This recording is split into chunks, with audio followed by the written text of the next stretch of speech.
Hello mga kol, welcome back na naman dito sa ating YouTube channel. For today's video, makita natin yung ating very rare na Suzuki Carry Truck 4x4 D-Flock K6A engine 660cc. So check natin, then tapusin natin yung video para malaman natin kung magkano ang presyo sa ating unit. Body real nice, I'm a centerfold. Make them take me to the mall and cop 10 of those. I don't want your man, I ain't in a. Got a big, real soft like a dinner roll. I know you like that. You just send a DM, I don't write back. Think I wanna be him, it ain't like that. This little kitty got some grip, yeah, bite back. Riding big B's with a from the 6. Got a slow leak, so you know it got him wet. Asking who the f is Nina, mean he got it on his hip. I ain't gotta go get it, cause I've been having.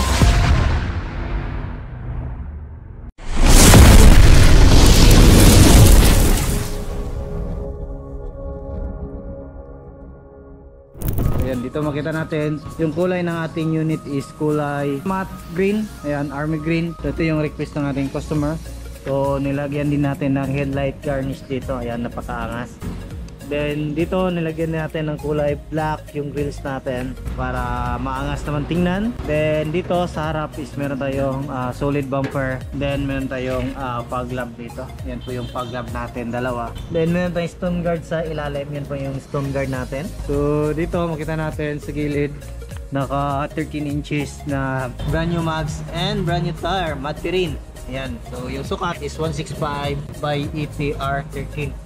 Kinilayan din natin yung ating disc brake. Yan, kulay red. Ayan, para dito pag tinignan natin sa malayuan is napaka ganda. Then napakaangas din yung kanyang mga grills. Yan mga kolo.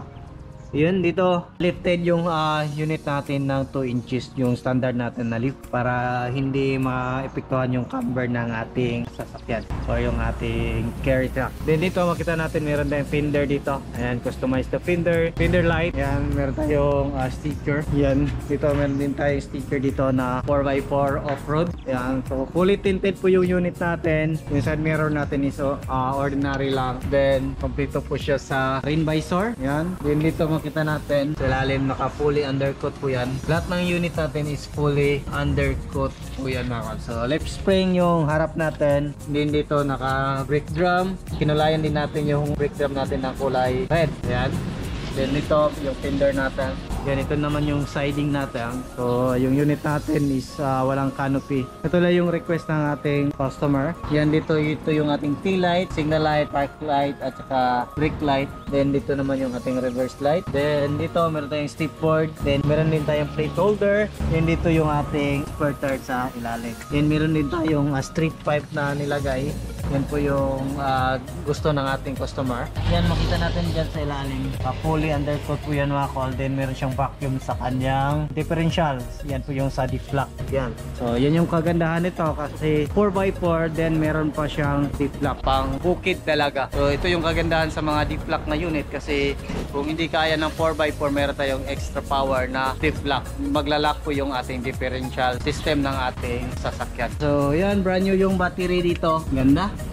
So startin natin yung drop side natin mga sa ating unit.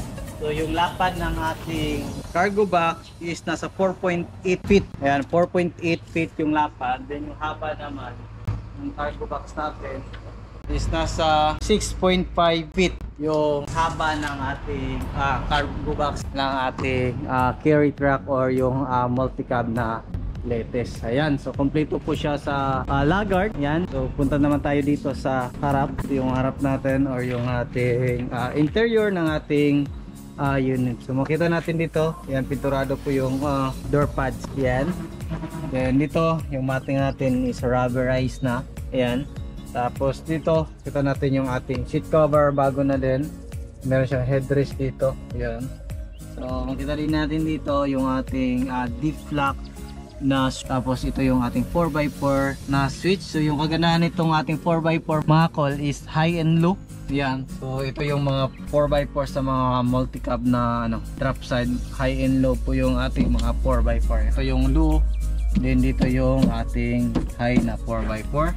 And dito is naka 4x2 lang. Then ito yung handbrake natin. Then pag naka 4x4, pag hindi kaya, pindutin lang natin yung ating differential lock na switch. Yan, 5-speed manual transmission po yan mga kol. Ayan. So dito yung ating steering wheel is naka-Sparco. Ayan, so yung kaganahan nito is belt type yung steering natin. Based sa request ng ating customer. Yan, so ang kita natin dito naka 9 inches Android touchscreen stereo with reverse camera, hazard switch, din ito yung ating aircon switch. Then ito naman yung dashboard natin. Yung conversion natin mga call is baki-baki or secondary gearbox. Yan po yung gamit namin na conversion para yung alignment ng ating gulong sa ilalim hindi siya mabago. So yan yung kagandahan. So yung ikot ng ating gulong from Japan mula dito is ganun pa rin. Yung alignment is walang mabago. So yan yung kagandahan sa baki-baki or secondary gearbox.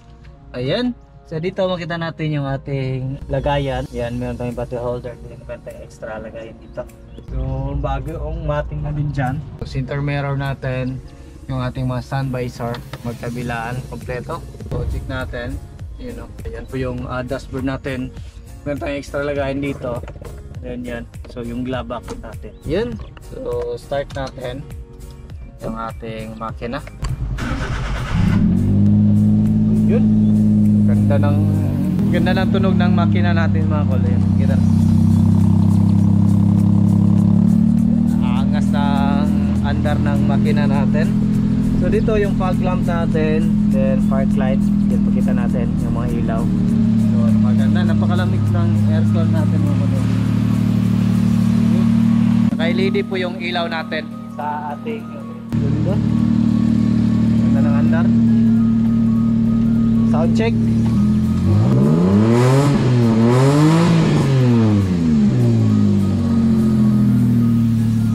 So ganda ng andar ng ating makina. So check natin dito sa makina natin. Yung makina natin is E6 engine 12 volt FI 660. Then ito yung ating jack, yung tie wrench natin, at saka yung riser natin. So check natin sa kabilang side. Natin dito. So dito makita natin yung ating throttle body, ating air filter housing, then dito yung ating ECU sa gilid, aircon compressor, din yung ating alternator nandiyan. Check naman natin yung dito sa hood natin. So dito yung hood opener. Ayan.